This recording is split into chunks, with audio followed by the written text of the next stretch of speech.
olá, muito bem-vindos a mais um Convite ao Pensar. Meu nome é Bruno Figueiredo e é isso, chegamos a 70 episódios, galera. Depois de muito trabalho a gente conseguiu chegar no número 70, sendo pela TV Postos, pelo YouTube, pelo Spotify. O papo de hoje, ele não é sobre a cultura nerd, ele não é sobre história e filosofia, embora a gente vá atravessar e passar por esse caminho. O meu verdadeiro convite é desvendar o nerd e historiador que está aqui comigo hoje. Seja muito bem-vindo, Adriano Neném. Salve, Bruno. Queria agradecer primeiramente a presença aqui no seu programa. 70ª entrevista que você está fazendo, né, cara, do Convite a Pensar. Então, assim, para mim, cara, de estar aqui com você aqui, batendo esse papo, e você já desmantelou o negócio, porque eu já vim aqui para falar de coisa nerd e não é sobre o mundo nerd. Eu falei, eita, nós, tal. Mas, de qualquer maneira, né, cara, todo o seu público aí, vida longa e próspera. Valeu, eu queria começar, inclusive, sobre Neném. Eu quero saber se é um apelido, se é um... Como é que...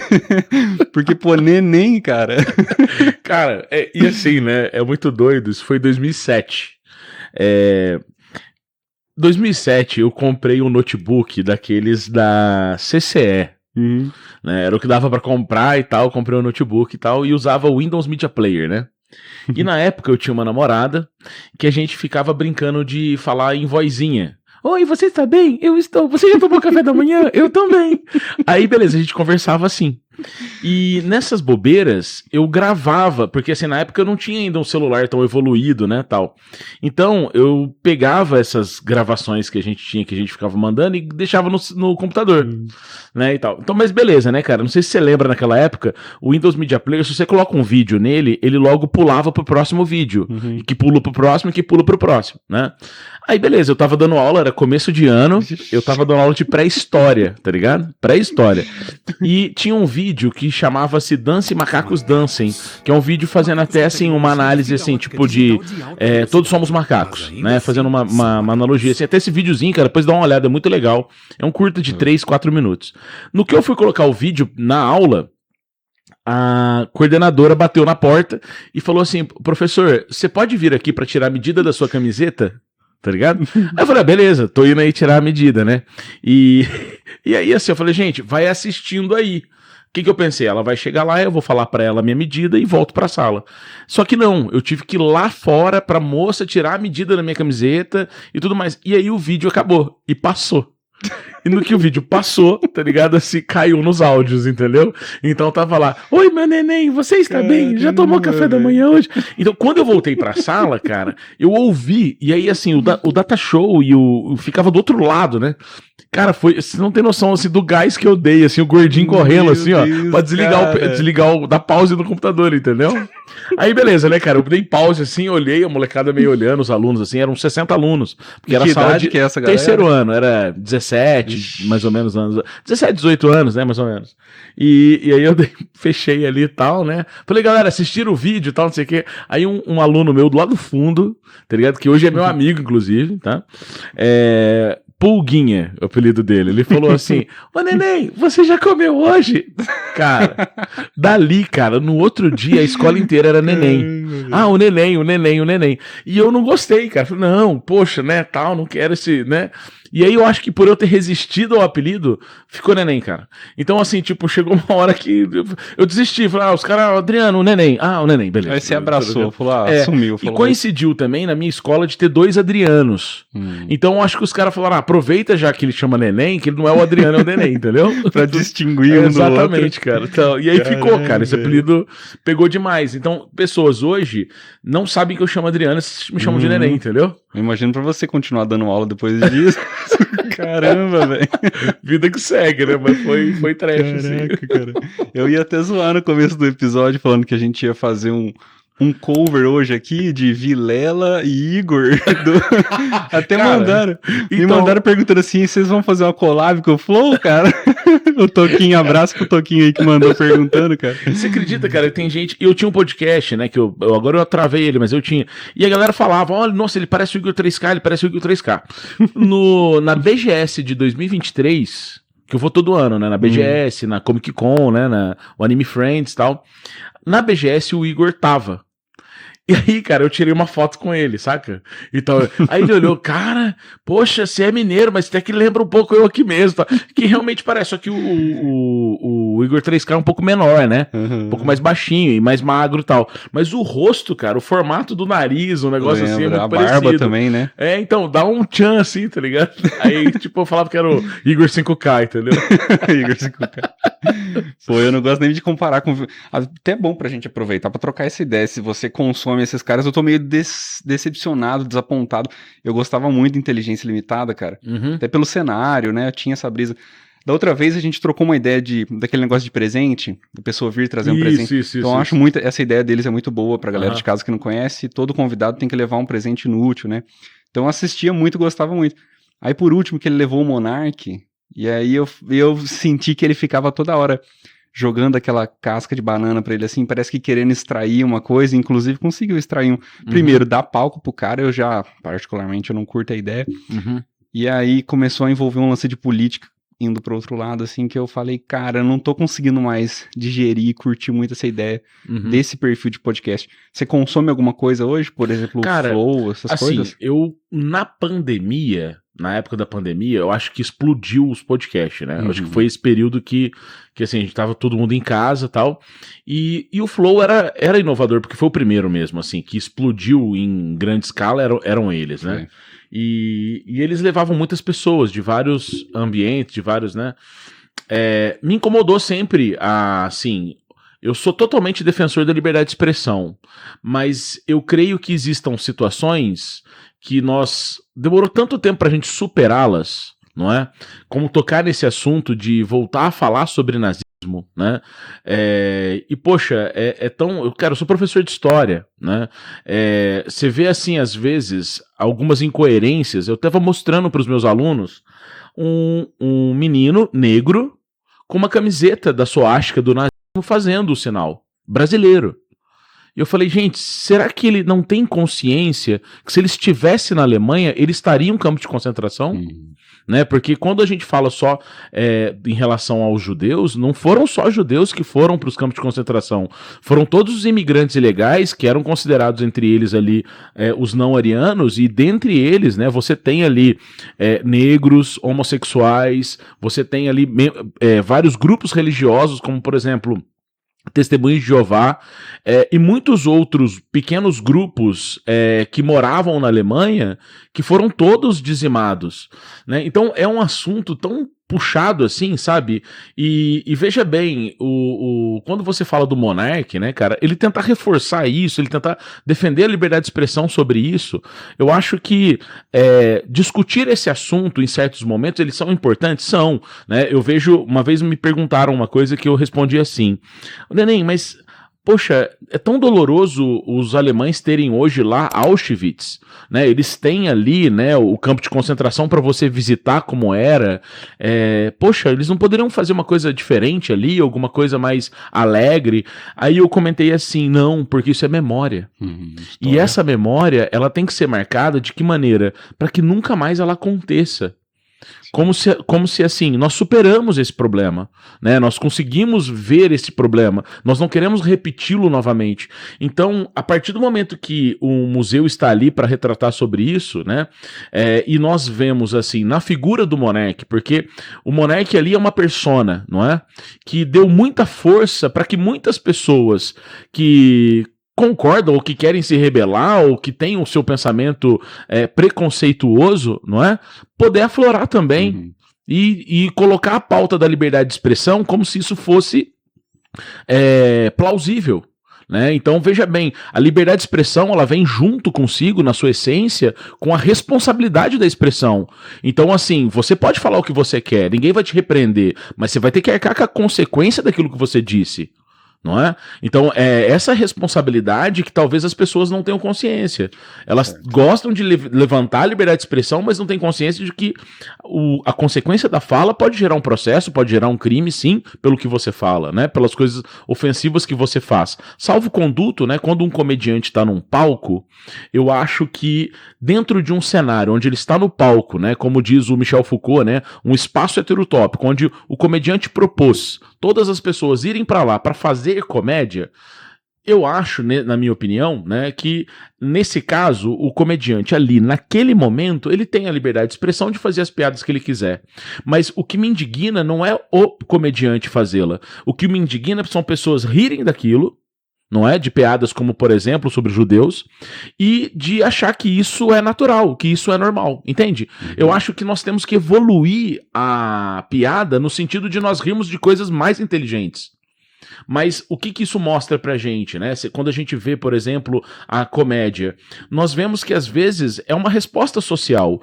Não é somente o comediante que fez a piada. Ele fez porque ele sabe que tem público que ri disso, não é?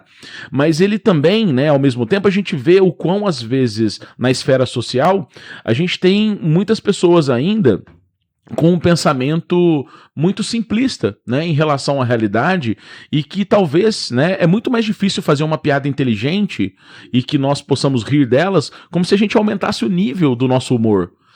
Nós conseguimos aumentar o nosso nível quando a gente estuda sobre café, não é? E o nosso paladar melhora quando a gente descobre os outros tipos de café. Vinho é a mesma coisa, chocolate é a mesma coisa, a piada também.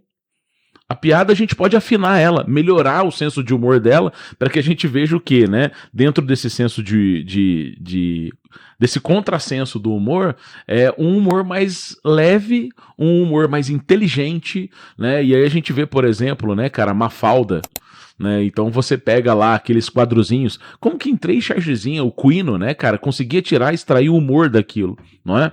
Então a gente é livre para rir do que quiser, mas é um reflexo da sociedade que a gente tem que repensar e refletir sobre, né?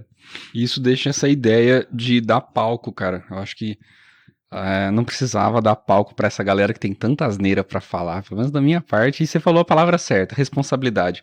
Acho que você tem o microfone, você tem a responsabilidade. O Skylab deu uma ideia pro Monark há muito tempo atrás, ele já tinha avisado.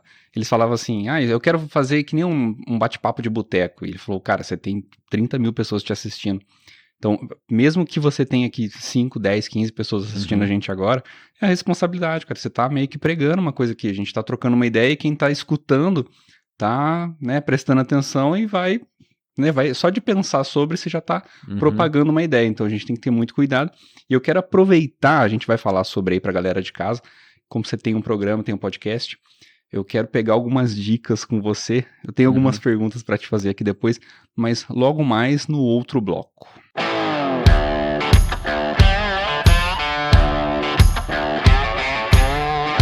Entramos agora no bloco pessoal. Eu queria começar com você se apresentando pra galera de casa, te conhecer e saber quem é o Neném. É isso aí, eu sou o Neném, eu queria dizer que assim, eu nem sempre fui o Neném, eu já fui o Ariri, eu já fui o padre na escola também, eu já tive vontade de ser padre quando eu era adolescente. Depois eu fui o Ariri, que jogava basquete. Então, assim, é engraçado que várias gerações me chamam de nomes diferentes. Mas os alunos em si, desde 2007 pra cá, eu sou o Neném, né? Então, eu sou professor, eu entendo a minha profissão não somente como uma questão de trabalho, mas eu entendo ela como uma função social extremamente importante, eu encaro como uma missão, meu trabalho. Nas horas vagas eu vivo no mundo nerd, no mundo da imaginação, gosto muito de jogos, e eu acho que os jogos, na verdade, imitam a realidade, né? Eu acho que os jogos suavizam a vida e fazem a gente refletir sobre a vida, porque tem coisas que, às vezes, quando nós jogamos na vida real, são jogos que a gente, às vezes, quando joga um dado, nem sempre a gente se dá bem, não é? E aprender a rir e lidar com esses desconfortos da vida, com esses sofrimentos que a vida nos traz, ele é muito importante, porque encarar a vida como os indianos dizem, os indianos, né, eles falam que, os Upanishads falam que a vida é um jogo, né? Então jogue. Então eu acho que talvez a brincadeira minha de board game, RPG, seja uma paixão exatamente para tentar refletir um pouco sobre a vida, às vezes, né? E também, às vezes, coisas que eu não poderia fazer na vida, eu posso fazer no mundo das ideias, né? Então eu acho que é uma forma de extravasar algumas coisas dentro dos jogos. Tá, se a vida é um jogo, em que fase você está hoje? Cara, eu tô no level 43, de 43 anos, e eu acho que eu sou agora uma pessoa recentemente amadurecida, no sentido de que eu me vejo um pouco mais responsável comigo, com a minha relação com as pessoas, a partir dos 37 anos, eu acho. eu amadureci muito tarde na minha visão de responsabilidade, assim. Eu sempre tentei levar uma vida muito leve, de uma forma até meio, como eu vou dizer assim, a vida de uma maneira um pouco cínica, né? Cínica no sentido da filosofia, né? Mas eu acho que hoje eu sou um recém-adulto, eu diria isso. Estou agora com 43 anos, mas talvez estaria atingindo a minha maioridade de 18, de maturidade, talvez agora. Então tem mais uns 10 anos pra mim aí pra eu chegar lá. Ó, vou falar pra galera de casa, já vou antecipar, ainda mais pra galera do seu público que tá vindo aí, já vou falar que eu de nerd não tenho nada, sou muito ruim com esse assunto, meu repertório é péssimo, mas a gente vai entrar nesse assunto no próximo bloco. A intenção do bloco pessoal é extrair você, carne e osso, é falar de você no pessoal, evitando falar sobre trabalho, embora seja sempre difícil, mas nesse bloco a gente vai explorar a sua personalidade, como é que você vê o mundo, como é que você pensa, o que você sente. Legal. E aí nas entrelinhas a gente vai puxando alguns fios, tá? Legal, legal. Aqui a gente começa com a seguinte pergunta. Esse bloco ele tinha uma pergunta fixa que você vai estrear, a nova pergunta dele, que é: alguma coisa que você é, mas não por escolha sua. Alguma coisa que o mundo ou a vida fez você ser, mesmo que você não quisesse ser. Muito legal. Quando eu tinha uns 10, 11 anos, eu comecei a trabalhar numa gráfica, porque meu pai era dono de uma gráfica. E eu não queria trabalhar na gráfica, eu não queria ir pra lá. Mas eu não queria porque eu acho que eu queria ficar fazendo coisas de adolescente, né? E aí eu tinha que ter algum compromisso de trabalho com 11, 12 anos de idade. Era muito jovem para entender o quanto isso foi importante para mim, mas eu fui forçado a isso, né? Eu fui forçado a ser jogado ali. E a partir disso, né? Nesse período, eu tive algumas situações muito importantes. Eu aprendi a ir ao banco, a conversar com adultos, porque eu que tinha que levar os cheques da gráfica todo dia pro banco, fazer troca, tal. Naquela época não tinha nada virtual, né? Então era tudo todo dia levando os malotes pro banco, trocando e tal. E eu tinha 12 anos de idade, né? Então, assim, entender aquele mundo adulto pra mim, naquele momento, era um negócio muito estranho. Mas na ida até lá e na volta, eu descobri um jeito de deixar o malote lá. A moça que trabalhava no banco, eu deixava o malote, e depois eu ia buscar ele. Eu não precisava ficar na fila esperando. Eu descobri que tinha como fazer isso. Então eu descobri uma maneira maravilhosa, porque eu ia lá, deixava o malote com ela. A mulher, a bancária lá, chamava Nádia. Né? E eu vi algumas pessoas fazendo e eu fazia isso. Então eu deixava ali. E um dos bancos que eu deixava era o Banco do Brasil. Quase em frente ao Banco do Brasil ficava o Clube Literário. E ficavam os idosos jogando xadrez ali, naquele local. E o que eu fiz? Eu comecei a ir lá no Clube Literário, jogar xadrez com esses idosos. E aí era engraçado porque eu chegava na gráfica 1h da tarde, pegava os malotes, corria, deixava nos bancos e ia pra lá. Então 3h30 os bancos fechavam. E aí eu tinha que voltar recolhendo os malotes. Então eu ficava 2 horas mais ou menos ali no Clube Literário jogando xadrez. Mas veja bem, eu fui forçado, né, a ir pros bancos e a trabalhar. Eu tava sendo ali meio que, né, era uma condição que eu tinha que ter. Mas de qualquer maneira, eu consegui arranjar uma brechinha e foi uma das coisas mais importantes que aconteceu na minha vida. Foi conversar com idosos. Em que sentido? Eu era um moleque de 11, 12 anos que conseguiu desenvolver um jeito, eu sei lá como, de conversar com as pessoas mais velhas. E a partir daí, cara, dessa situação, né, eu comecei a desenvolver uma sociabilidade muito grande. E, veja bem, eu até acho que fiquei um pouco desconexo dos meus amigos da minha idade, porque parece que eu gostava de ficar com os idosos trocando ideia. Que a visão de mundo muda muito, isso, né? E eles jogando xadrez, né? E a gente jogando ali, batia um papo, aquela coisa toda. E foi uma onde eu descobri que café é bom. Porque eu nunca gostava de café, né? E o que acabou acontecendo? Lá os idosos tudo toma café. E eu comecei a tomar café com eles, cara. Com 12 anos. Com 12 anos, tomando café e jogando um xadrez ali com eles, aprendendo com eles, na verdade, né? E isso pra mim foi muito importante, porque era algo que eu fui meio que, tipo, por causa do trabalho, isso tudo aconteceu na minha vida. E como eu tinha que acompanhar os funcionários da gráfica, que eram bem mais velhos que eu comecei a entender como é o mundo adulto, como as pessoas que trabalhavam na gráfica funcionavam o dia a dia delas. E então a minha convivência com esses adultos da gráfica, com os idosos do clube literário, cara, eu não sei explicar, me abriram uma sociabilidade que eu batia papo com todo mundo. Então isso me fez me tornar talvez uma pessoa simpática, de trocar ideia mesmo. Isso é ótimo. Cara, eu sou apaixonado em conversar, tá ligado? Trocar ideia com pessoas. O podcast que eu criei foi, eu acho, uma desculpa pra conversar com pessoas. Tá ligado? Assim, foi mesmo, mas putz, você gosta de conversar? Pô, faz um podcast. Troca ideia com a galera, não é isso? Que brisa, cara. E o meu é o contrário. O fato de eu ser introspectivo te fez colocar pra tentar soltar isso, né? E aí tem uma outra coisa, né, cara? Eu sempre fui gordo, sempre fui obeso. Desde pequenininho eu sempre fui obesozinho. Horas eu emagrecia, horas eu engordava, né? E isso tem um fator muito importante na minha vida também. Isso em relação aos meus relacionamentos. Como eu tinha, logo de cara, né, não uma aparência padrão bela, eu precisava conquistar alguém de outra maneira que não com uma beleza física com os meus amigos que eram lindos, né? E o que me restava era conversar. Era bater papo, era trocar ideia, não é? Tem que desenrolar, né? E eu tenho que desenrolar de algum jeito, né? Então, essa malandragem da conversa talvez tenha sido também porque a condição do meu corpo me fez criar outros mecanismos para que eu pudesse me socializar, não é? Então isso também eu acho que tem um pouco a ver com a minha relação, que você perguntou para mim, né, uma condição da qual eu fui, né, colocado, né? Então acho que são essas as condições que eu fui, que foram me colocadas assim, né, para eu conseguir me virar. E isso foi um puta aprendizado. Eu agradeço muito, né, cara, por exemplo, ao meu pai, porque eu não entendia. Eu entendia que ele estava me colocando ali uma forma meio obrigatória, sabe? Tipo, não sei, eu entendia como uma coisa meio maldosa dele. E depois eu compreendi, né, que na verdade ele estava tentando me ensinar o mundo. Sim. Então, eu tenho muita gratidão nesse sentido, né, nesse aspecto em relação a ele.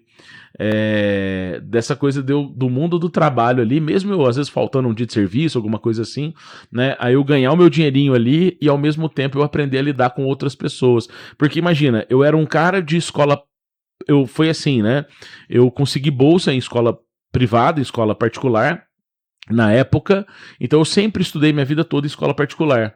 E veja bem, não era às vezes a condição financeira, né, que os meus pais tinham, que eu tinha em relação aos colegas, né? Então eu vivia dois mundos. Eu vivia esse mundo mais assim, com colegas às vezes um pouco mais ricos, né, em outra vibe. E eu vivia também com essa galera trabalhadora, né, dentro de uma gráfica, que pessoas que eram assalariadas, que estavam ali no dia a dia e tal, e isso fez eu ver a realidade de uma forma muito diferente do que ficar só dentro de uma escola com outros adolescentes e coisas assim, né. Então eu acho que foi isso que me abriu portas para muitas outras coisas. Sim. Tira da caixinha do comum também, né? Tira, cara. Pô, essa junção de café com xadrez é boa demais. É bom demais, cara. E foi muito que... Muito né? bom. E ali eu acho que talvez, cara, dizem que quando você começa a se apaixonar por café, você vai ser professor. Todo professor toma muito café, né, cara? Sala dos professores talvez não tenha comida, mas café, né? Então, e a vida do professor é meio baseada nisso, né? Boa. Nossa segunda pergunta. Qual foi a última vez que você se encantou genuinamente por alguma coisa? A gente sempre tá por aí se apaixonando por coisas e ficando, né, assim, encantado. Então, alguma coisa recente que você traga pra gente. Tá. Eu falei pra você que eu amadureci faz pouco tempo, né? Faz, tipo, vamos dizer aí com uns 37 anos e tal. As vezes que eu me relacionei e que eu via que o relacionamento ia para um caminho mais sério, principalmente na questão de ter filhos, eu vazava disso. Eu queria fugir eu sabotava relacionamentos por causa disso. Porque eu tinha muito medo. Talvez essa maturidade minha não era, né, eu era bem imaturo nesse sentido, então eu queria desviar o foco, né, dessas questões de ficar mais sério ou algo do gênero, né? E recentemente eu estou namorando a Anne, né? E recentemente eu estou convivendo com uma menina de 7 anos, que é a Clarice, a filha da Anne. E é muito louco você ver como é educar uma criança. Eu acho que, assim, é um desafio constante do dia a dia, e eu ver isso próximo de mim, sabe? E ela, de alguma maneira, ver em mim algum tipo de referência paterna. Eu não sou o pai, não é? Mas eu sou a referência paterna que ela tem hoje. E eu me corresponder a isso, a responder a isso, tal, isso me encantou muito. E é muito novo pra mim, assim, tipo, e dá medo, porque saber lidar com isso é muita responsa, não é? Sim, existe um pouco isso do cara que foge de ser pai não ter maturidade, né? Eu não sei se eu concordo muito não, cara. Eu não posso falar porque eu também sou o cara que foge. Não tenho interesse nenhum em ter filho, inclusive, nossa senhora, é o contrário, tenho pavor. Não, mas aí, veja bem, o que eu digo era o seguinte, eu acho que, no meu caso, né, essa questão de não ter filhos, talvez da minha parte fosse covardia ou egoísmo, de não querer compartilhar uma vida, entende? Porque eu sei que se eu tivesse um filho, talvez a minha vida teria que ser dedicada a ele, eu perderia muito das minhas liberdades, né? Então eu via de uma forma um pouco egoísta isso, né? De não querer ter, né? E talvez o medo mesmo da responsa de assumir, né? Que, pô, é a maior responsa de todas. Exatamente, né?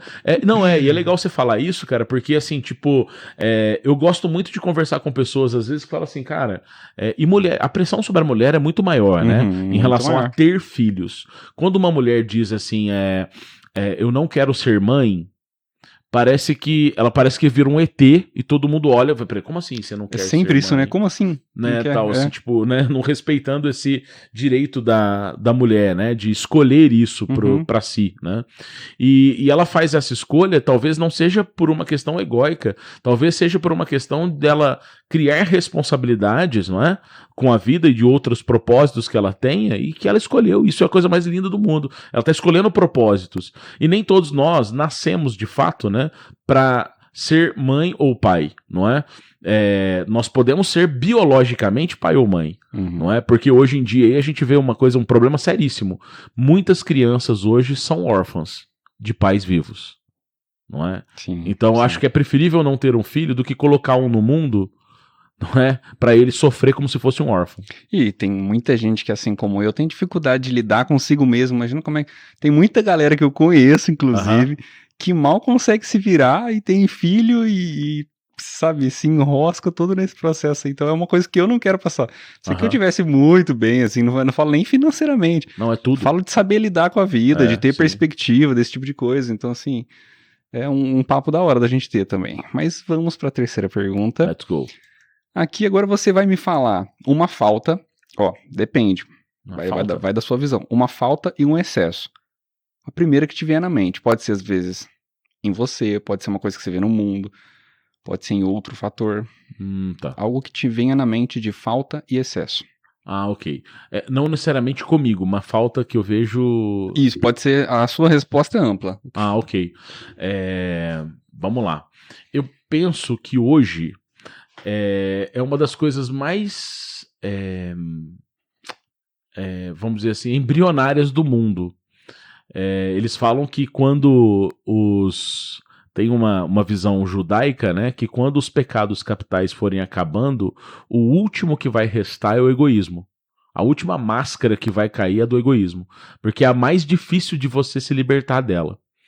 Então, eu acho que a grande falta hoje que nós temos, primeiramente, é a empatia, e em segundo lugar, a alteridade. A empatia é entender o que o outro sente, é compreender e sentir o que o outro sente.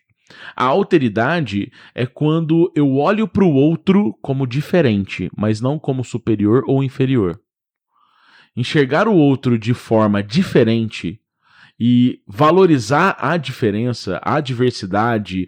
É muito bonito um mundo totalmente colorido com várias pessoas de várias nuances diferentes, não é? E ver isso é diferente, mas isso é belo, não é? Então eu acho que essa talvez seja a maior falta que eu vejo, que é uma falta muito antiga, não é? Mas talvez seja essa, a falta de empatia fruto desse egoísmo que é construído muitas vezes, né? E talvez assim, né? Eu falo isso não como um moralista, né? Um purista que é totalmente empático. Não, não é isso. Eu falo no sentido de a gente trabalhar em nós mesmos essa questão da empatia constante, né? A todo momento, né? E aí, assim, eu acho que talvez isso faça com que o nosso dia a dia, a nossa saúde mental, o nosso relacionamento em comunidade se torne melhor quando a gente tem essa empatia ao outro. Mas você acha, desculpa te interrompendo, mas você acha que assim, antigamente, não tão antigamente, antes a gente não via tanta opinião das pessoas. Okay. Então a nossa concepção era reduzida, né? É. Hoje em dia a gente você abre lá, você vê a pessoa que você conhece falando abobrinha. Você acha que a gente tá ficando menos empático por conta disso? Eu ia falar exatamente disso agora, do excesso. Eu acho que nós estamos com excesso de informação. Nossa, você falou tudo agora. E aí o que acontece? Eu acho que esse excesso de informação que nós temos, será que todas essas informações espalhadas, parece a caixa de Pandora quando abriu e espalhou o universo, não é? Será que realmente tudo isso é útil?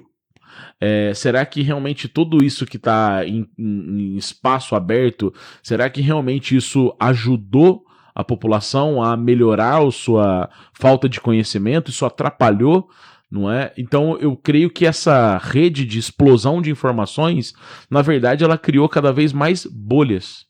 Ela criou bolhas.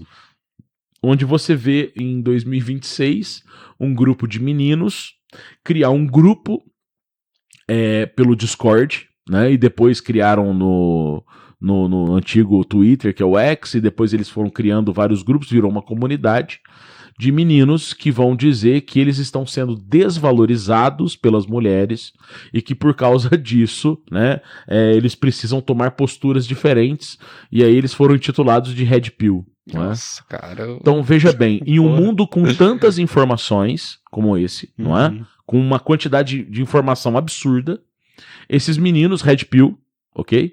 Né, são construídos dentro de uma ideia, talvez por uma carência ou por uma falta que eles tenham. Alguém criou um discurso que os encaixou dentro de uma bolha e que constrói essa bolha em cima deles dizendo: quando vocês disserem a opinião de vocês, as pessoas vão falar que vocês são exagerados.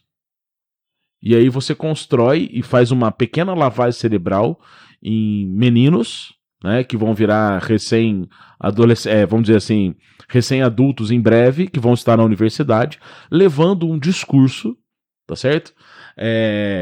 Que não somente machista, né, mas é um discurso totalmente inadequado para esse mundo com rede de informação. E perigoso também. Então, né? assim, muito perigoso. Muito perigoso. Né? Então eu vejo o seguinte, cara, eu vou falar uma coisa aqui que é um pouco polêmica, mas, né, whatever, né, quem não concorda, tá ligado? Assim, ó, tipo, por exemplo, me deixou um pouco insatisfeito, né, a escolha do Neymar ir pra Copa. Eu não tô entrando no mérito da capacidade dele quanto jogador. Não é isso. A inteligência física de jogo dele é muito boa, né? Eu acho que existem melhores, mas enfim, né? Tem todo um know-how sobre ele. Mas quando eu vejo um público jovem, todos enaltecendo o Neymar para ir para a Copa, e aí eu vendo a vida do Neymar, que é um cara que traiu a esposa, que estava grávida com outra, e que tem uma vida e é isso que ele vende, é isso que ele mostra aos adolescentes, que tem que ser igual a ele. Isso para mim é um desserviço social, entende? Né? Então, assim, eu não tô entrando no mérito da capacidade de jogo dele, não é essa a questão. Da pessoa dele, o que ele vende nas redes sociais, o que é o Neymar fora do campo. E a galera enaltece isso, né? Então, Demais, né? E aí, pra mim, isso é um problema, Sim. sabe? Enaltecer isso, pra mim, é algo desconstrutivo, sabe? Destrutivo. E então... Veja bem, nada contra ele ir pra Copa no sentido do jogo, ok? Espero que ele faça muitos gols pra nós, ok? Né? Mas eu jamais compraria uma camiseta dele ou falaria alguma coisa enaltecendo ele, né? Exatamente pela situação na qual ele já construiu socialmente, né? E as posturas que ele tem. Isso me traz indignação, muita indignação. Cara, eu tô tão desconectado dessas coisas que você não faz ideia. Eu tô assim, eu nem sabia se ele tinha ido, se ele tinha sido convocado ou não, tô desligadão. Tava essa polêmica, né, se ele iria ou não, né, essa coisa toda, né, mas assim, enfim, eu também não sou o cara que entende de capacidades de jogo, estratégia e tal. É lógico que o futebol hoje, na minha opinião, ele virou muito business, não é? Total, as bets dominaram tudo, e as redes de aposta, essa coisa toda, né, então assim, lógico que deve ter envolvido grana ali, o Cazé mesmo, cara, que eu sou apaixonado no Cazé TV ali, o Cazé enaltecendo o Neymar pra caramba, tal, até fiquei, igual você falou, né, do Flow e falou do Vilela ali, sim. O Cazé TV, cara, que os caras são críticos pra caramba, tal, né, enaltecendo o Neymar ali e tal, então assim, né, pra mim rolou grana por trás, né, essa coisa toda, mas eu acho que é isso, né, é a figura dele enquanto ser humano, que pra mim, pessoas, adolescentes, enaltecerem isso é perigoso, é ruim, né, é uma galerinha futuramente ir virar uns Red Pill da vida, entendeu? Você falou do excesso de informação, cara, se fosse só as informações, mas são informações com uma enxurrada de estímulo. Hoje em dia todo vídeo tem figurinha, barulhinho, tem imagem, tem vídeo, tem... Caramba, cara, o mundo tá ficando muito louco mesmo. Eu falando frase de tiozão, mas vamos pra próxima aqui que a gente já tá no meio tempo. Ó, o que te faz ganhar admiração por alguém e o que faz você perder admiração por alguém?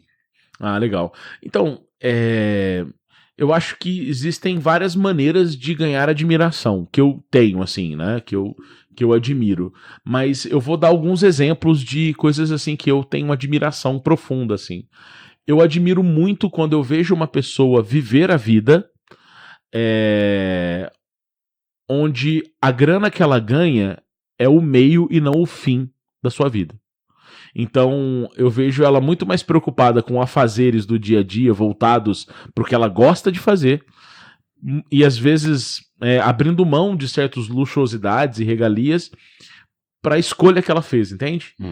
Então, eu admiro muito pessoas que são dessa forma, que a gente chama isso de minimalismo ou simplicidade, não é? Simplicidade. Talvez eu veja assim, né? Porque às vezes a gente confunde uma coisa que é complicado. Quando eu falo assim, esta pessoa, por ser pobre, ela é humilde. Peraí. Não coloque a pobreza como humildade. Não tem relação. Porque eu acho que, inclusive, é uma maldade fazer isso, não é? A pobreza está ligada a uma condição que foi colocada a pessoas por uma desigualdade econômica que nós vivemos, onde muitas delas não queriam estar naquele estado de condição, mas foram colocadas ali, né, pela situação da vida e pela realidade em que vivemos. Então, veja bem, humildade é exatamente, né, uma postura que você tem todo o cabedal e conhecimento e saber, e mesmo assim você senta para conversar com alguém. Então, eu acho que essa postura de humildade e simplicidade é o quê, né, cara? Eu vejo a simplicidade na seguinte ideia. Eu tenho 10 pares de sapato e eu uso só 3 pares de sapato por dia. Eu sou simples? Não. Eu tenho 7 pares de sapato ocupando o espaço no meu guarda-roupa. Se eu tenho 5 pares de sapato e utilizo 5 pares de sapato, eu sou simples. A ideia de simplicidade, na minha opinião, ela está relacionada a você utilizar tudo aquilo que você precisa. Eu não preciso de uma mansão, eu preciso de uma casa que seja útil. Então, uma casa com 6 cômodos talvez já seja totalmente útil e eu tenho um espaço, né, que já me adequa a tudo que eu preciso. A partir do momento que eu quero uma mansão de 30 cômodos, eu vou ter muito mais trabalho para limpar. Eu vou ter que contratar pessoas para fazer isso. Ou seja, eu não tenho praticidade na vida, eu não tenho simplicidade. Então eu acho que a simplicidade é isso, cara. É essa habilidade minimalista que as pessoas têm de viver uma vida, cara, tipo, sem muitas preocupações, no sentido que nós construímos muitas preocupações, às vezes desnecessárias.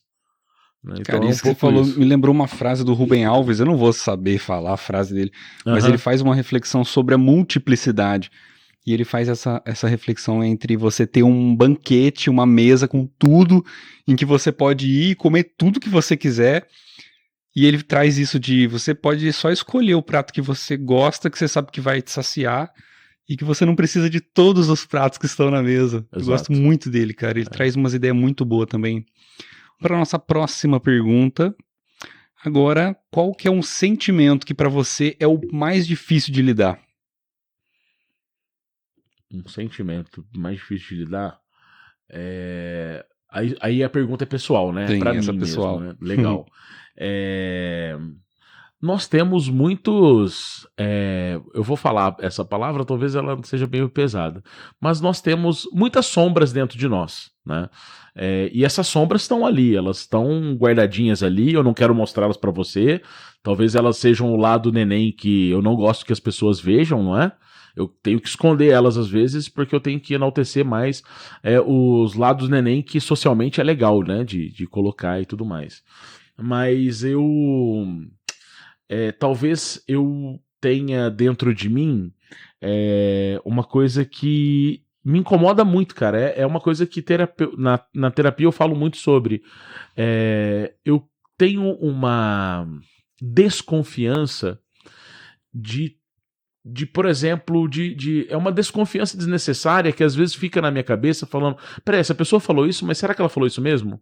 E é um exercício que você fica tanto tempo pensando, filosofando, e aí às vezes te joga num limbo das ideias de você tá elocubrando um monte de coisa desnecessária no pensamento, né? E aí você tem que ficar convencendo, eu tenho que ficar assim, né? O neném entra, conversa com esse e fala, não, cara, isso daí é imaginação. Você fazendo esse inventário de pensamento. Eu tenho que ficar trocando ideia comigo pra eu me convencer, pra eu não deixar essa pessoa aflorar e eu fazer uma cagada, entendeu? Então eu fico nesse embate dentro de mim, né? Que é uma das coisas, assim, que pra mim é muito difícil. Certo? Né?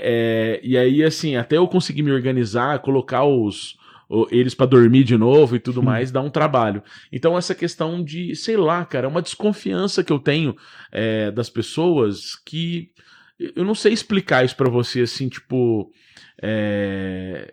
Como eu digo, assim, não é maldade, mas é uma coisa que fica na minha cabeça todo momento. Né? E aí eu tenho que ficar guardando. Eu falo, não, peraí, volta, tá ligado? Assim, tal. Mas algumas vezes que eu desconfiei foram importantes, porque ele também tinha razão, tá ligado? Então, a maior parte das vezes ele tá errado, mas algumas vezes ele está certo, né? Então tem horas que tem que deixar ele fluir também e ouvi-lo, né? Então é isso. Né? Eu fico comparando às vezes que tem um monte de neném lá dentro, né? Tem um neném que controla todos, mas tem um monte de neném ali atuando e tem hora que uns aparecem, sabe? Tipo, Dr. Jekyll e o Hyde, sabe? Que é o Dr. Jekyll e o Hyde depois foi inspirado em Hulk, né? Tal. E o herói que eu mais gosto é o Hulk. Né, o personagem que eu mais gosto é o Hulk. Porque lidar com emoções pra mim é difícil. Entende? Então, assim, eu tenho que conter muitas emoções, porque quando solto eu faço muita merda.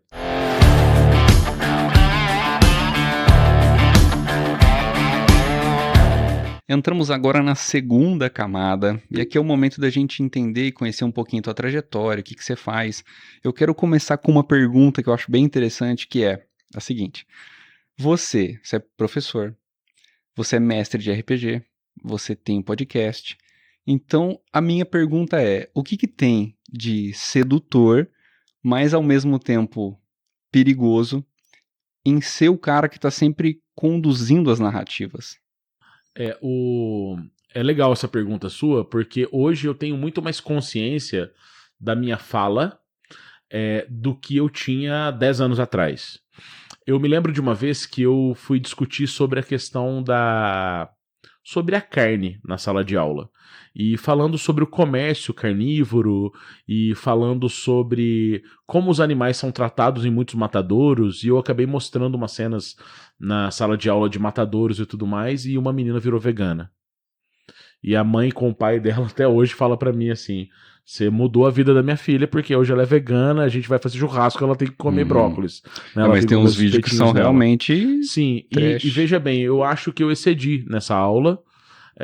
Tava tudo dentro dos conformes, os vídeos dentro da idade adequada, mas nesse dia eu achei que eu falei, cara, eu excedi.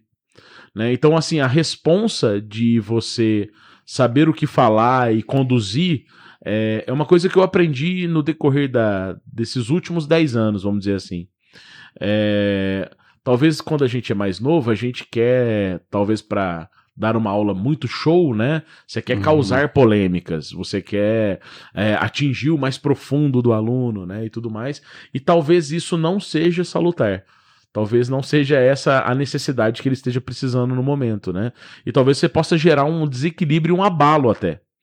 Então, essa questão da narrativa hoje, para mim, É um prazer que eu tenho. Eu acho que talvez o maior prazer que eu tenho é conversar, é falar, né?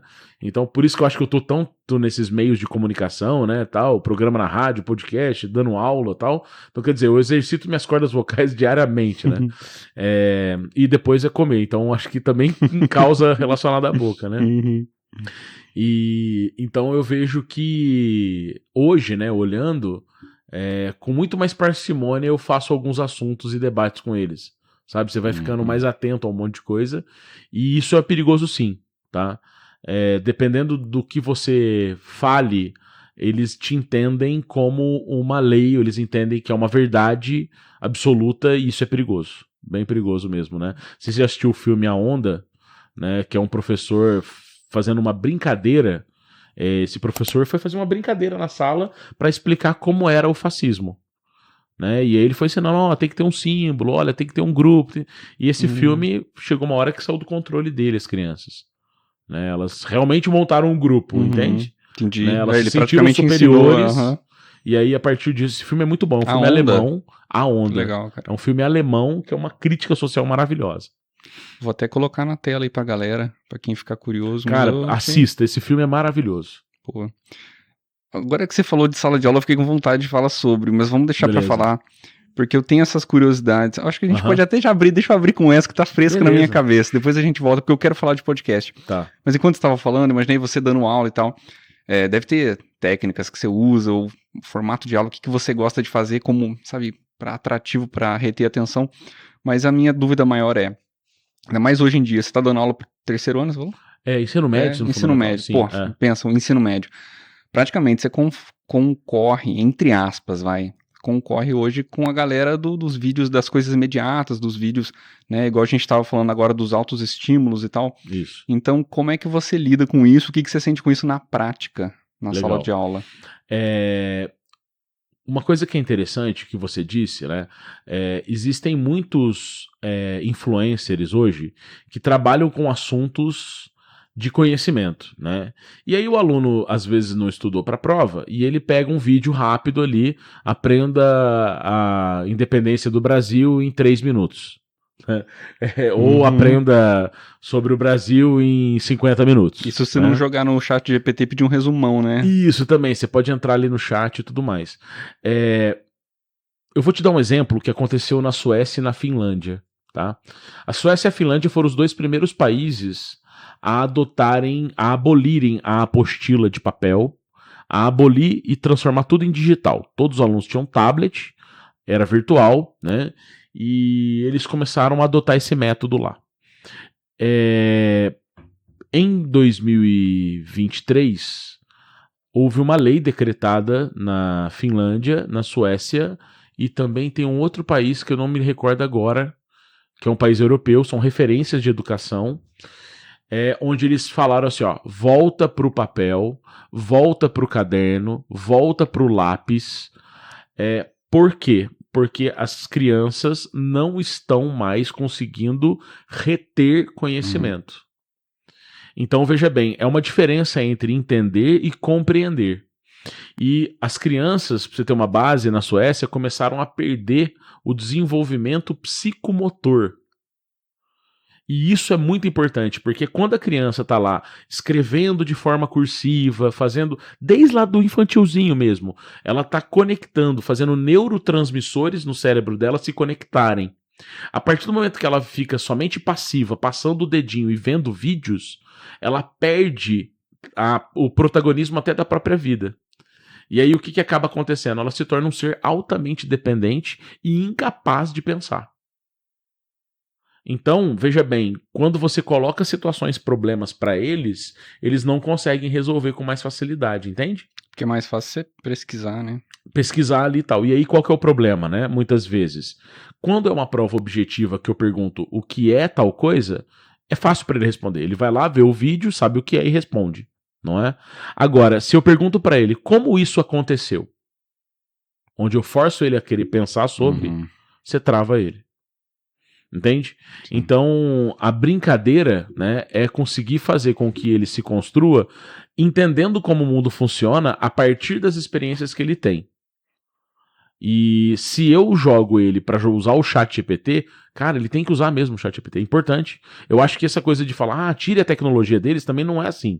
Eles podem usar, mas é uma ferramenta pra auxiliar. Sim, tem que saber distinguir, né? Mas ele tem que saber entender que ele tem que compreender o assunto. Né? Então eu acho que a educação passa por esse sofrimento hoje, tá? A educação brasileira hoje precisa refletir muito sobre isso. Tudo bem, é importante proibir o celular? É importante proibir o celular. Precisa educá-los no offline? Precisa educá-los no offline. Mas não soluciona o problema falar eles guardarem o celular na mochila. Não é? É muito mais complexo que isso. Cara, eu tenho muito mais facilidade para decorar as coisas quando eu escrevo à mão. E ultimamente eu senti dificuldade de escrever, cara. Eu falei, caramba, o que eu tô me tornando? A gente tá tão acostumado a fazer tudo no computador e no celular, que hoje em dia, em que momento você precisa escrever? Não é um momento que você precisa pegar e escrever, você faz em alguma coisa muito específica. Mas isso aí é muito sério, cara. A longo prazo, Bruno, tem um estudo que diz que a pandemia atrasou o desenvolvimento de crianças em 1 ano de pandemia, atrasou o conhecimento em quase 7. Que isso, velho, pensa bem. 1 ano que você ficar sem escrever, a hora que você voltar, você já vai sentir. Você estranha para escrever em si e para lembrar a palavra, porque hoje em dia o corretor do celular, ele faz tudo, né? Exato. Ele corrige para você, e agora você já fica assim, isso aqui é com C ou com S? Isso. Putz, aí é pra acabar. É complicado, cara. É isso. Eu sempre gosto de perguntar isso pra quando vem alguém que tem relação com a escola. Por curiosidade minha. Pra saber como é que você enxerga o método de ensino hoje. Eu sou encantado por alguns outros métodos. A gente já falou aqui da escola de Coimbra. Então eu quero saber da sua visão como professor. Como é que você enxerga, né? A sua visão como professor mesmo. Veja bem, existem algumas escolas que a gente chama de escolas tradicionais, não é? E existem as escolas hoje que trouxeram outros métodos para a sala de aula, outros métodos inovadores para a sala de aula. Eu vou dar um exemplo que você vai entender o que eu quero dizer. Se você aplica um método nos alunos, é como você dirigir um carro assim, olha. Você pega os alunos e eles estão todos acostumados a dirigir um carro 1000, um carro comum, popular. E aí você dá um carro para eles agora, né, muito mais potente. Mas eles nunca dirigiram esse carro potente. A chance deles não darem certo é muito alta. Por quê? Os métodos são importantes, mas as pessoas que lideram as escolas primeiro têm que incorporar isso para ser aplicado nas crianças. Porque se for algo só que eu vou pegar numa apostilinha ou criar lá, é muito legal agora o aluno pegar e ele aprender aquilo que ele quer. Isso é importante, eu concordo. Mas quando você deixa ele muito livre, entende? E aqueles que estão ali dando aula não sabem conduzir, você está com uma Ferrari na mão sem saber dirigir. E o professor é a peça mais importante, né? Exatamente. E isso é o mais perigoso. Por quê? A maior parte da formação educacional dos professores no Brasil é uma formação tradicional. E aí, quando você pega um tradicionalista e coloca ele para aplicar um novo método, ele precisa primeiro desconstruir esse método tradicional dentro dele para que ele consiga compreender outros novos métodos. Porque senão vai ser só um tradicionalista se adaptando para aplicar e talvez sobreviver naquele trabalho, naquele emprego. Sim. E a educação é muito mais que isso, entende? Então, o que acontece? Existem muitos pontos das escolas tradicionais que são positivos. Tem coisas que a gente tem que beber dessa fonte, que são coisas que deram certo, né? Métodos que deram certo. Mas hoje a gente pode desconstruir isso e casar muito com a tecnologia e com outros métodos inovadores, né? Que fazem com que o aluno se sinta mais livre para esse conhecimento também. Mas isso passa uma situação que eu até repito, cara, precisa muito de quem tá organizando isso, ter muita consciência e preparar muito as pessoas para isso. Eu sou totalmente a favor da inclusão. Totalmente a favor. Nossa escola lá, né, que eu trabalho, ela tem um trabalho muito interessante na inclusão. Mas é um desafio. Porque você colocar crianças neurodivergentes na escola sem pessoas preparadas para isso é o caos. Não é? E é isso que as escolas públicas estão enfrentando, é isso que as escolas particulares estão enfrentando. Tentar incluir, mas sem ter preparado novamente, sem um preparo adequado para aplicar. Uhum. E aí, cara, a gente entra numa celeuma de problemas. O que você falou, eu estudei em muitas escolas aqui em Poços. Rodei, hein, cara, rodei muita escola. Certo. Tive vários professores que davam a mesma matéria, e eu tinha um professor em que eu não entendia nada, que eu ficava assim, às vezes até vagando. Eu era o tipo de aluno que tinha dificuldade de prestar atenção, né? Viajava nas ideias. E eu tinha professor que entrava na sala, todo mundo já ficava em silêncio, prestando atenção no cara. Ele não precisava falar nada, chamar atenção. Então acho que a forma como o professor até lida e trata com os alunos, né? A maneira como ele entra na sala, a maneira como ele conversa, de se atualizar também, é importantíssimo. Então quero saber para você, é essa persona do professor, mas eu acho que a gente pode dar uma pequena pincelada, como é um tempo muito curto. Acho que você podia dar uma pincelada pra gente, por que você escolheu história, como é que você chegou na sala de aula, afinal, como é que você se tornou professor. Vamos encurtar essa linha do tempo hoje. Geralmente a gente faz a trajetória, mas eu tô curioso pra falar sobre o podcast e falar um pouquinho também da parte nerd do RPG. Beleza. Quando eu era criança, eu comecei a ser coroinha da igreja com 7 anos de idade. Quando eu tava com uns 11 anos de idade, cara, teve um dia que a dona Francisca, ela coordena a catequese das crianças, né? E aí a minha formação toda é católica, né? Minha família é católica tradicional e tal. E aí, um belo dia a dona Francisca pegou, me deu um livrinho, eu lembro certinho, era um livrinho Perseverança 2, e falou assim pra mim, o Adriano, faltou um monte de professora hoje na catequese. Vai lá naquela salinha e dá aula para essas crianças. Capaz. E eu catei um livrinho, olhei ali para ver qual que era a história. Eu lembro certinho, era a história de Isaac e Jacó. Aí não, desculpa, era Isaac e Jacó, é isso mesmo. Aí catei a historinha, fui pra sala de aula lá. Eram umas 8 criancinhas sentadas em volta de uma salinha. Eu sentei ali, catei o livrinho e comecei a contar a história de Isaac e Jacó pra elas. Eu já sabia da história, mas enfim. E eu fiz um bate-papo com elas ali. Ali, cara, eu saí dali tão feliz depois de uns 40 minutos com essas crianças, sabe? E elas mó empolgadas porque elas gostaram da história e que eu contei. E aí eu fiz teatralizei, né, pegando lá as coisas do Isaac e Jacó, que são 2 irmãos e pá. E assim, tipo, pra mim, aquele dia, eu saí com um brilho no olho, tá ligado? Falei, porra, que da hora, cara. Pô, que legal. Entende? Eu acho que talvez ali tenha despertado a vontade de ser professor. E por que história? Aí o RPG entra na minha vida de forma muito importante.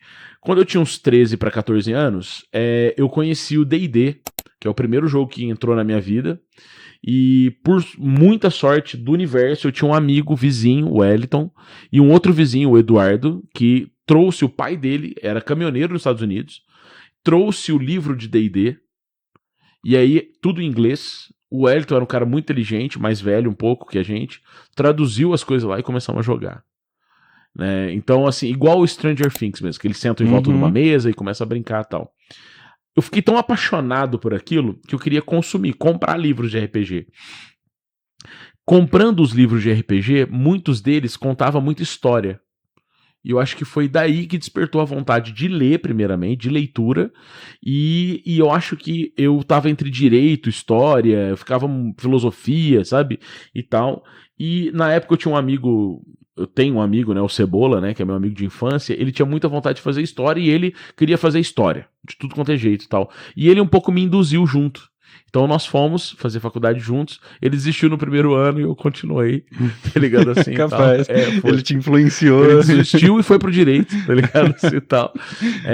Mas eu acho que essa paixão pela leitura e pelo RPG foi o que me despertou a vontade de querer... ir pra área de história. E a questão de... Porque gostar de história é uma coisa e dar aula é outra. Sim. Tá ligado? São coisas completamente diferentes. Né? E lidar numa sala de aula, às vezes, é um problema. Às vezes você faz uma faculdade achando que você tá pronto pra uma sala de aula. E aí, o que acontece? Muitos profissionais desistem. Isso é um problema sério na minha área de educação. Ele vai lá, faz a parte teórica, é linda, maravilhosa, romântica. Quando ele cai numa sala de aula, né, nem sempre são rosas. E aí ele começa a se frustrar com aquilo e querer ir embora para casa. Né? Conheço muitos colegas de trabalho que desistiram por causa disso. né? Você tem que ter um sangue frio aí pra aguentar então, assim, adolescente são ainda. situações diferentes, né? E eu acho que foi isso, cara. Foi isso que me levou para a área da educação, né? Uhum. E uma coisa que, falando agora, eu acho que é muito importante, o que é sala de aula e o que é um professor? Cara, sala de aula não é palco, sala de aula não é palanque e sala de aula não é altar.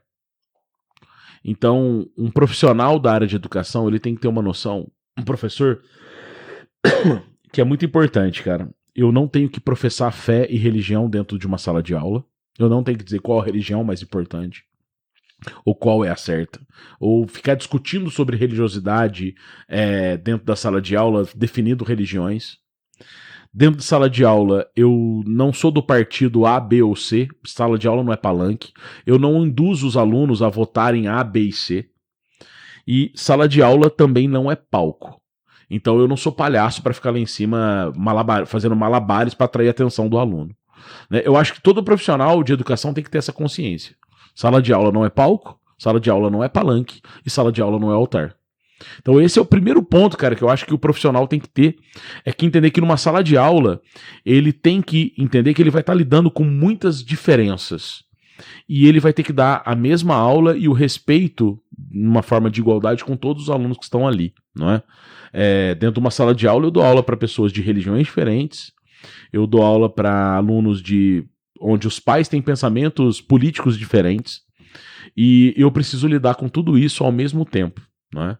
Então, isso é muito importante no sentido de que a sala de aula ela tem que ser um tablado mesmo. Uhum. Eu tenho que levá-lo a pensar. Quando ele me pergunta, professor, o que o senhor acha disso? Eu respondo, eu posso te dizer 3 ou 4 caminhos, e aí eu quero que você escolha o caminho que você acha melhor. Sim, melhor jeito. Porque daí, cara, eu tô realmente aí sendo professor. O professor não é aquele cara que conduz para um caminho. Ele é o cara que mostra vários caminhos e fala assim, ó, agora o problema é seu.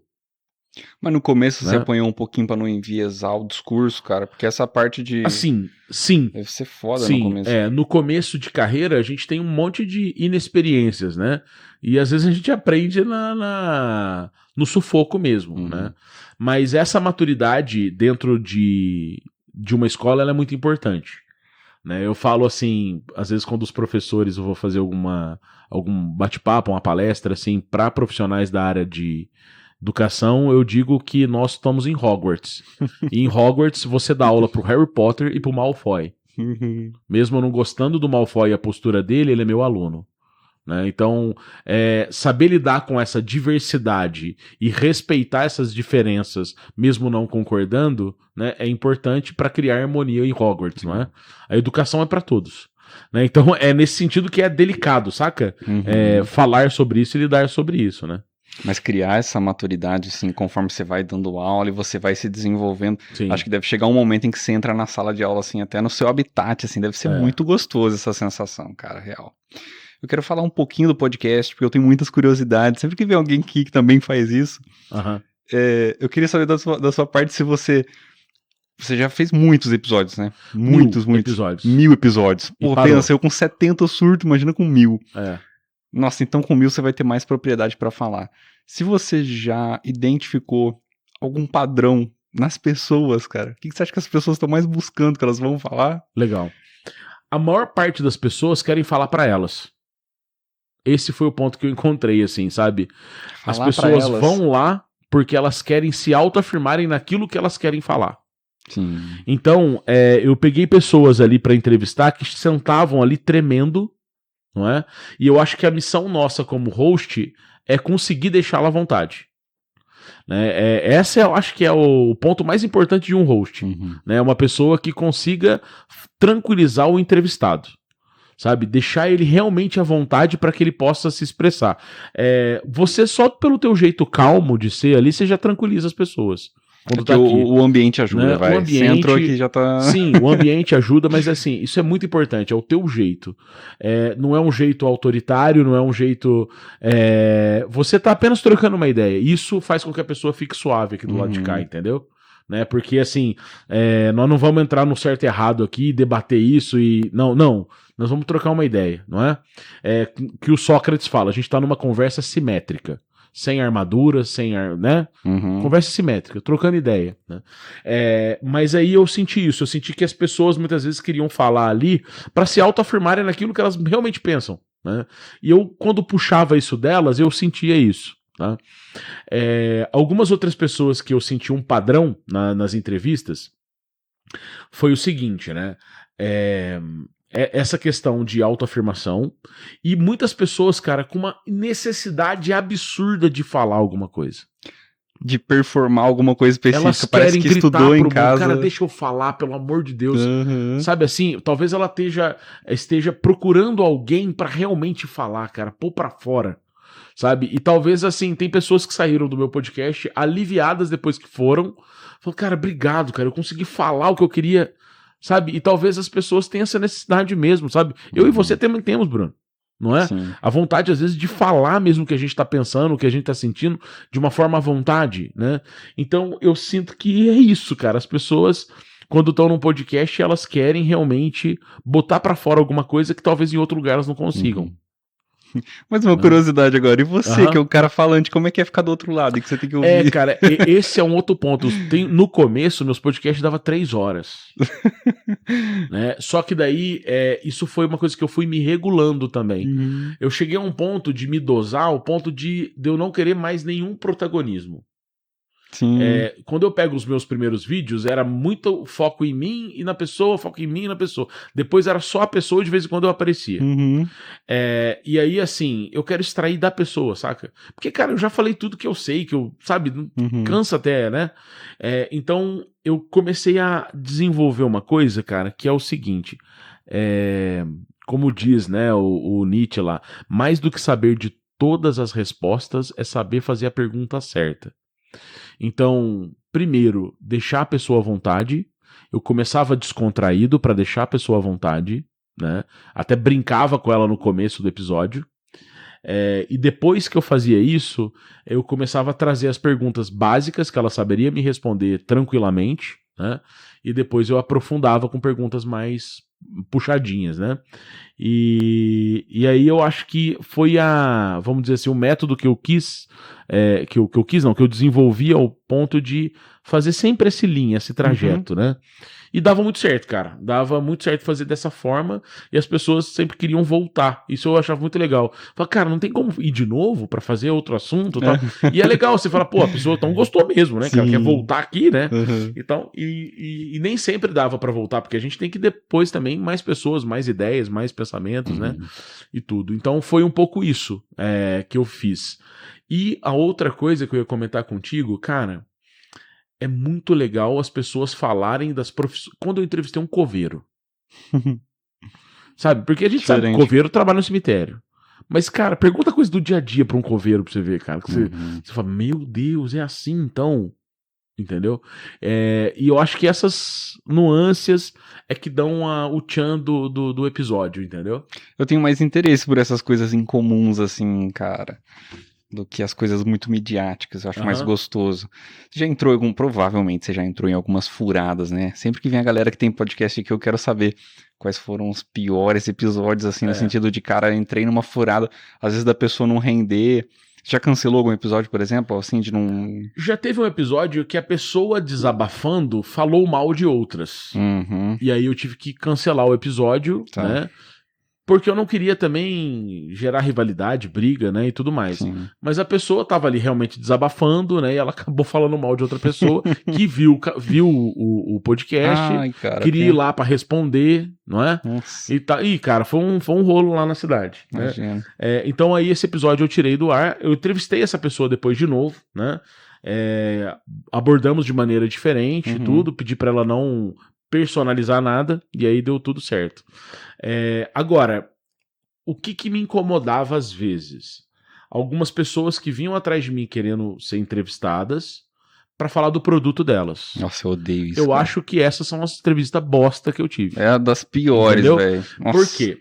Eu entendo que a pessoa quer divulgar o produto dela, eu entendo que às vezes é importante pra ela, que ela tá procurando o mercado, mas, cara, não é isso que ela vai alcançar comigo, entendeu? Então, quando eu ia direcionando certas perguntas, você vê que ela ia tentando falar, então, mas o meu produto, e cara, você tem que ficar... exato, entendeu? Então, eu acho que isso foram as entrevistas menos interessantes, eu diria, né? Que, poxa, é uma coisa meio business, né? Meio comercial, e aí perdia um pouco da... E as pessoas se escondem um pouco atrás disso, né? Também, então isso é delicado, sabe? Isso é complicado, assim. Quando eu vi o seu programa e tal, eu até conversei com a Anne, né, cara, que tá aqui de telespectadora hoje, né? Eu falei pra ela, cuidado pra você... Porque, assim, o que ela tá buscando, né? Ela tá buscando tentar falar um pouco sobre essa questão dos estereótipos da beleza. Falei, cara, entra nesses assuntos, mas não fala em nenhum momento, assim, tipo, o que é o seu comércio, da onde vem isso... Não, tira isso da conversa, porque não é esse o foco, ali não é isso, né? Você quer falar sobre o seu comércio, negócio? Cara, vai lá, tráfego pago, tá ligado? Assim, ó, tá ali, você vai lá no tráfego pago e resolve isso, né? Então, mas não é aqui que vai ser o programa. Então, acho que os podcasts que eu tive de entrevistas que foram aleatórias de pessoas, tá? Eu já coloquei numa mesa um advogado, uma astróloga e era um advogado, uma astróloga e uma dona de casa pra conversar. Foi uma das conversas mais da hora que eu tive nesse dia, tá ligado? Assim, de ver pensamentos diferentes, pessoas falando de pontos de vista diferentes de um mesmo assunto, né? E já teve algum, assim, de você ficar estranho depois, cara? De rolar um episódio ou ficar um clima, alguma coisa assim? Teve um episódio de uma menina que foi pra lá pra falar um pouco da... Ela queria conversar sobre uma área de psicologia e ela se externou tanto a vida pessoal dela, pra mim, ali, na público. Ela falou tantas coisas, começou a chorar no podcast e tal. E eu vi assim, cara, ela precisava não de mim, ela precisava de um terapeuta. Tem gente que tá buscando um pouco isso na gente, não tá não? Então, e aí, cara, o que aconteceu? Eu saí mal desse programa, porque primeiro, eu não sabia como ajudá-la, não é? Ela externou problemas pessoais da vida, expôs alguns problemas pessoais da família, né? E, cara, isso me deixou muito constrangido. Então, eu fechei as câmeras ali e tal, dei um abraço na pessoa, tudo, né, e tal. Eu pensei em não colocar no ar, mas eu acho que a pessoa ficaria muito ofendida também. Mas, cara, eu acho que ali foi um expose desnecessário. Não era... Saiu do campo, ela poderia falar algumas coisas assim, no sentido de falar, olha, eu aprendi isso, aconteceu isso comigo, gente, não faça, entendeu? Mas não, cara, ela botou pra fora mesmo, sabe? E assim, deu audiência, cara. Esse episódio deu muita audiência, saca? Acho que as pessoas gostam mesmo de ver o sofrimento alheio, sabe? Tem um pouco disso, né? As pessoas, assim, tem aquele coisa do urubu, né? Deu um acidente, todo mundo fica em volta olhando, filmando, tirando foto e tal, né? Escandalizado e tal, né? Então, é umas coisas meio assim, mas esse episódio, eu tô lembrando agora e já tô meio ruim, assim, eu já lembrei e fiquei meio, sabe, só de puxar na memória esse dia. Acho que foi o pior, cara. Até legal você falar isso. Porque isso gasta a gente um pouco. Digo assim, eu não sei pra você, cara, eu sou meio esponja com algumas coisas, então toda semana eu troco ideia com alguém. E eu sinto que às vezes eu vou botando uma pedra em cima da outra. Às vezes um papo leve, a gente troca uma ideia de boa, mas a gente percebe muita coisa, presta atenção. E como eu que edito também, eu presto atenção em alguns detalhes. E eu me vejo como é que eu falo, vejo como é que eu penso, vejo como é que eu elaborei algumas coisas, eu pergunto o que eu faço. Então a gente vai somando. Então toda semana vai acontecendo isso, vai somando. E aí não tem a subtração, não tem um momento em que eu dou descarga e limpo e começo de novo. A não ser que eu tenha um descanso, igual a gente tava comentando no off aqui, que eu não vejo a hora de tirar uma semaninha pra poder dar e botar o pé no chão. Então assim, eu tive episódios aqui, cara, ou que eu tava passando por uma situação muito pesada fora, ou que eu tava extremamente esgotado, ou tava depressivo, e aí eu tirava assim a bad, colocava ela do lado ali e falava, mano, aguenta aí, deixa eu gravar aqui, depois na hora que acabar a gente volta, entendeu? Eu acho que esses momentos que a gente tá com a cabeça meio destruída, é muito difícil você não deixar isso te atrapalhar, às vezes na forma de raciocínio, hoje a gente tá conversando e a mente começa a vagar, eu falo, não, peraí, volta pra cá. Mas a pergunta central é, Cara, hoje em dia a gente esquece as coisas que acontecem em 24 horas. O nosso episódio aqui semana que vem, ninguém nem sabe mais nada. Uhum. Então, assim, pra uma coisa que consome tanto a gente e uma coisa que se perde com o tempo tão rapidamente, embora vai ficar lá e tudo mais, você acha que é um pouco relativo, um pouco vago? E como é que você lida com isso? Legal. A primeira coisa que eu vejo é que valeu o papo só de eu e você aqui estarmos conversando. Primeiro que eu me autoafirmo naquilo que eu falo, você me ouve, talvez alguma coisa que eu diga contribua com a sua vida, e isso vai valer independente de qualquer outra pessoa assistir esse programa.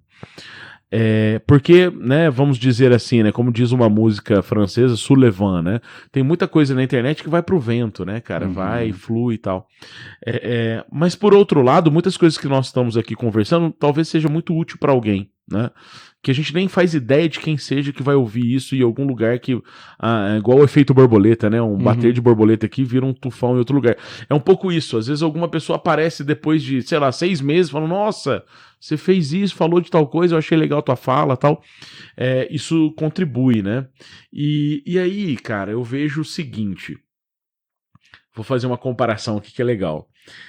Existe um conto que foi feito pelo Marc Ferrot, que ele fala sobre o sapateiro e o viajante. E aí, assim, o viajante, ele conhece o mundo com as próprias pernas, porque ele vai, ele viaja, ele vê os lugares e tudo mais. O sapateiro ele não pode sair da cidade, ele tem que ficar ali porque ele conserta o sapato das pessoas. Mas todas as pessoas que passam por ele conserta o sapato das pessoas e conversa com elas. Para onde você foi? E a pessoa que é o viajante conta para ele para onde ela estava indo. Então, quando a gente tem um canal de podcast, nós somos sapateiros. Legal. Entendeu? E aí você tá consertando hoje é o meu sapato que você tá consertando, entendeu? Gostei dessa visão, cara, Isso. é bem isso. E então assim, você é um sapateiro, né, no seu canal, e que quando você conserta o sapato das pessoas, você não vivencia os lugares, mas você pode vivenciar pelas pessoas, pelos viajantes, os lugares que elas foram. Gostei dessa reflexão, cara. Muito isso. boa. Vou aproveitar agora nesse finalzinho aqui para trazer para o pessoal que não conhece tanto o programa, que está aqui pela primeira vez. A sacada do Convite ao Pensar é a gente explorar a pessoa em si. Então, vamos supor, entrevista um professor e a gente fala sobre ele atrás do professor. A gente não fala sobre o professor. O episódio de hoje, ele era para falar sobre... A gente trocou ideia inicialmente para falar sobre o dia do orgulho nerd. Exato. Era para ser o episódio sobre nerdices. Então esse era para ser o foco do programa. Mas a gente cedeu o tempo. Eu até tenho um bloco inteiro aqui, cara. Eu tô com umas 16 perguntas sobre esse tema. O que eu vou fazer hoje? Eu vou pular, tá? Eu vou deixar ele de lado. Vou deixar ele na gaveta aqui com muito carinho. Infelizmente a gente não vai entrar no tema de fato, é raro isso acontecer, mas como eu disse no início, o foco era você. Tá. Então pra galera de casa eu peço desculpa. Bruno, então faz o seguinte, cara, já faz uma parte 2 um dia. Isso. E a gente faz sobre esse assunto, cara, sobre o mundo nerd. Tudo que nós conversamos hoje aqui é nerd. Entende? O seu programa Convite a Pensar é nerd. Porque você faz pessoas aqui refletirem sobre, tá? Então, o mundo nerd que eu me refiro não é apenas o mundo dos jogos, o mundo dos heróis, super-heróis, não. O mundo nerd, realmente, esse mundo real, o mundo nerd, é esse mundo que nos faz pensar. Então, sim, esse programa foi nerd. Legal. Sacou? Da hora. A gente falou um pouquinho de RPG, vai. Uma pequena introdução. Inclusive, aproveitar pra gente fechar esse bloco, como a gente tá bem, excedeu o tempo, aproveitar pra fechar esse bloco com o meu presente. Pra galera de casa aí saber que eu tenho um presente. Eu trouxe pra você aqui, cara, um livro do Rafael Carneiro Vasques. Ele é um pós-caldense, tá? Hoje mora em São Paulo, professor de sociologia. Ele é uma das referências hoje em RPG educação no Brasil. E RPG, né, ele escreveu esse livro, ele organizou esse livro. Esse é um presente que eu queria te dar aqui, ó, tá na mão. para você e também para os seus convidados um dia, né, se quiserem ver, ele entrevistou todos os criadores de jogos de RPG no Brasil. E o jogo pela regra é porque ele conversou com todas essas pessoas que criaram jogos e por que eles criaram as regras do jogo deles. Qual o motivo que levou eles e qual foi a estratégia para criar aquela regra para aquele jogo, entendeu? Caramba, cara, que massa. Isso é muito legal. É a mesma coisa que eu chegasse hoje pra Deus e falasse assim, Deus, por que você criou a gravidade a 10 metros por segundo? Entendeu mais ou menos a ideia? Nossa, que foda, cara. É que isso. bonitão o livro também. Sim. Legal. Mais um livro pra gente colocar aqui no cenário. E tem mais uma coisa que eu trouxe pra você. Né? Mais um presente, que, como diz Nietzsche, né? Nietzsche fala assim, Deus joga dados. Né? E o RPG não seria nada se não for o jogo de dados, porque as principais decisões que acontecem em jogo não sou eu quem faço, não é você, é o dado que vai decidir. Se eu vou ter um sucesso crítico, que é um 20, se eu vou ter uma falha crítica, que é o número 1, ou se eu vou ter um sucesso satisfatório ou insatisfatório. Então e a partir das decisões que o dado define, o jogo acontece. Que massa, cara. Não é muito diferente da vida real, não é? Tá na mão aqui, cara. Olha o dado aqui. Aí. Isso eu consigo mostrar pra galera. Uhum. O enrosque eu. E como você tem um ambiente mais assim, com muitas plantas aqui, que eu achei lindo esse teu ambiente, eu trouxe esse dadinho verde aí. Que massa, cara. Eu não sei se deu pra galera ver por causa do foco da câmera, mas assim, é lindo, viu? Parece que tem um glitter dentro. Ele tem um glitterzinho dentro, ele fica meio azulado e esverdeado. Que massa, cara. Te agradeço. Obrigadão mesmo. Adorei, vou deixar aqui no cenário.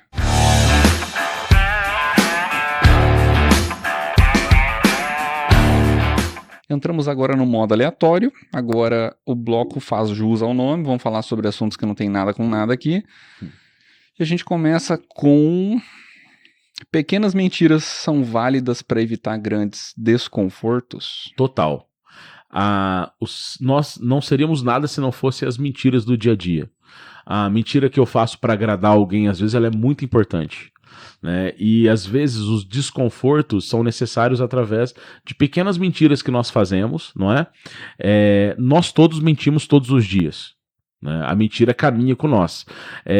Digamos assim, né? Em termos nerds, Loki tá do teu lado te dando um apoio a todo momento, não é? Agora, lógico que existe um limite para essas mentiras, né? No sentido que às vezes elas não fazem transparecer o real. E aí, a partir desse momento, né, que não transparece o real, você às vezes está, na verdade, escondendo a verdade de alguém, e isso pode ser um problema muito sério, não é? Mas não custa nada, às vezes, num dia difícil, que às vezes sua namorada tá passando, dificuldade com a filha que tá cansada, e ela também tá cansada, exausta do trabalho e tudo mais, e tudo, né? E às vezes ela tá até um pouco descabelada, e você falar, você tá linda. Entende? Eu acho que esse tipo de mentira é legal. Ela é muito válida, né? Demais. Agora, eu sou a favor total de um tipo de mentira que eu acho que essa mentira é maravilhosa.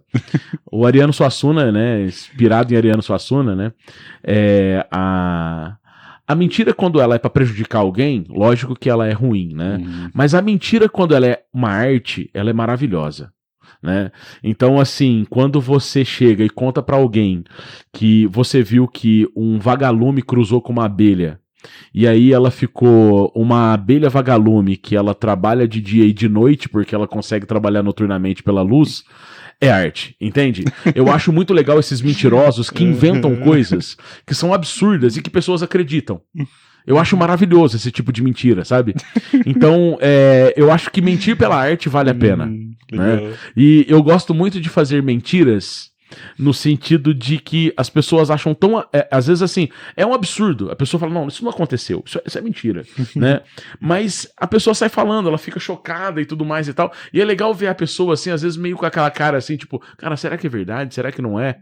Sabe essa coisa da brincadeira da mentira, né? Então isso é muito divertido de fazer, né?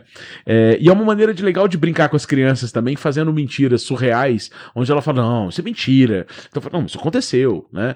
Então essas mentirinhas, né, que são brincadeiras e tudo mais, são maravilhosas. Mentir pra sogra que a comida tá uma delícia também vale. Maravilhoso, né? Vale total, Nossa. Vale total, né? E tudo mais. Melhor do o que seríamos sincero. nós sem as mentiras, não é? No dia a dia, né? Seria uma realidade insuportável se a gente fosse 100% sincero. Boa. Nossa segunda aqui. se todas as redes sociais fossem apagadas, você acha que a humanidade redescobriria a empatia, já que a gente falou disso lá no começo, e o valor do tédio, ou nós entraríamos em surto coletivo por não sabermos mais quem somos sem uma tela nos validando? Cara, uma coisa que é interessante é que o ser humano sempre acha caminho, né? A gente sempre vai achar um caminho para solucionar algum problema. Se acabar a energia elétrica agora, né, a gente vai começar a inventar alguma coisa com relação à luz de vela e vamos voltar à Idade Média, mas a gente vai continuar criando caminhos, né? Porque o ser humano, ele é inventivo, né? Mas eu vejo uma coisa interessante, né? Tirando as redes sociais, cara, ia ser muito legal a gente voltar naquela época que eu escrevi uma carta pra alguém escreveu uma carta pra mim, passava pelos correios, você ficava na tua casa esperando a cartinha chegar, aquele texto legal que você escrevia pra pessoa. Aquele garrancho feito à mão. Né, exatamente, cara. Eu acho que isso é uma das coisas que seria maravilhoso se a gente pudesse não voltar atrás, porque a gente pode escrever carta ainda, não é? A tecnologia não anulou essa questão. Mas eu acho que seria interessante a gente ir regredindo, né, a fazer esse tipo de carta novamente, assim. Talvez as pessoas desenvolveriam mais a leitura, né, a escrita e tudo mais, né. Eu acho que tem essa frase que você falou, tem no Jurassic Park, não tem? A natureza sempre encontra o caminho. Sempre encontra o caminho, cara. O ser humano é isso, né, cara? O ser humano encontra no caminho sempre, né. Próxima pergunta. Você já deixou de fazer alguma coisa que você queria muito fazer por medo das pessoas te zoarem ou por medo, às vezes, de você se arrepender depois?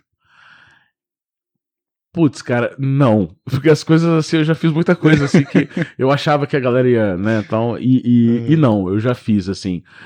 Mas eu lembro de uma vez, os amigos meus falaram assim, eu fui rainha de bateria em um carnaval em Pouso Alegre. E era o bloco da Neidinha. A Neidinha era uma casa de prostituição comandada por essa Neidinha que fez história e jornalismo em Pouso Alegre. Eu conheci ela, inclusive sou amigo do filho dela, né, tal, assim, tipo... assim, faz tempo que eu não falo com ele, mas é engraçado, porque esse bloco da Neidinha, né, cara, era um bloco da zoeira, né? E pô, vestir de rainha de bateria, usar salto alto no pleno carnaval, tal, os amigos, cara, não, vai ser horrível, se depois o que a galera vai falar, tal, não sei o quê, e assim, meio caguei, eu adorei, cara, tipo, de rainha de bateria no negócio, sabe, assim, vestido e tal.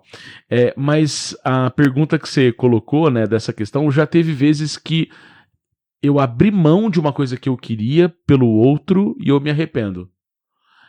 No sentido de que não valeu a pena eu ter Nossa, essa sensação é ruim, né, cara? Fala, eu abri mão, a pessoa não reconheceu o que eu fiz e ao mesmo tempo ela não fez nada com aquela oportunidade que eu poderia ter feito e brilhado com aquilo. Sim. Isso me dá um negócio por dentro, uma angústia por dentro. Nossa, cara, é a mesma sensação de você comprar um lanche mais caro no iFood e chegar um lanche horrível. Você fala, eu devia ter comprado aquele baratinho que eu sabia que era bom. Quase essa sensação. É isso. A gente fecha agora com uma pergunta. A gente sempre dá um jeito de falar sobre a vida. Pra você, qual que é a melhor parte de estar vivo e qual que é a melhor parte de estar morto? Legal. A vida é uma só, né? A vida existe além da matéria. Essa é a minha compreensão essencialista da vida. Então, eu vou ter várias experiências nesta vida que eu estou vivendo agora. Como eu disse pra você, eu já fui o neném, eu sou o ariri, eu sou o padre, e talvez eu seja outras pessoas também. Então, em uma vida de existência material, eu sou várias pessoas do decorrer de várias décadas e vários momentos, né? E eu penso que a morte, quando a gente fala dela, né? A morte, ela é algo transitório. A morte não anula a vida. A morte anula uma existência material. Então, como eu diria para você, né? Nós vamos continuar existindo em outras realidades e outros planos que não são biologicamente possíveis. Mas a nossa existência, aquilo que nós passamos aqui, tudo aquilo que nós estamos coletando de informação, isso vai ser levado com a gente, né? Vamos dizer assim, que vai estar no nossa... Eu costumo dizer que é tipo... Sabe a caixa preta de um avião? Né? Eu acho que nós temos uma caixa preta, né? E essa caixa preta vai guardando todas as informações nossas. E isso a gente leva imaterialmente para outros lugares, metafisicamente para outros lugares.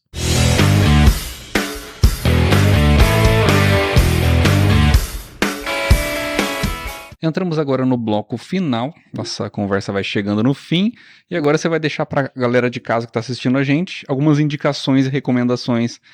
A gente começa com um hábito poderoso para as pessoas cultivarem no dia a dia delas. Ler uma página por dia. Uma página por dia. Se você não ler, leia uma página por dia. Uhum. É um hábito muito poderoso. Sim, antes de dormir é a melhor hora para ler, cara. A gente deixa o celular de lado. Falando em leitura, agora você vai escolher um desses. Pode ter um significado para você, ou não. Algum que você queira que a galera de casa conheça. Okay. Pode ser filme, série, livro ou música. Livro. Eu gostaria que as pessoas lessem um livro chamado Kybalion. Talvez se todos os livros fossem apagados, eu diria que o Kybalion é um livro importantíssimo para ele continuar existindo. Porque ele vai falar sobre as leis da vida, as leis do universo. Eu acho ele muito importante.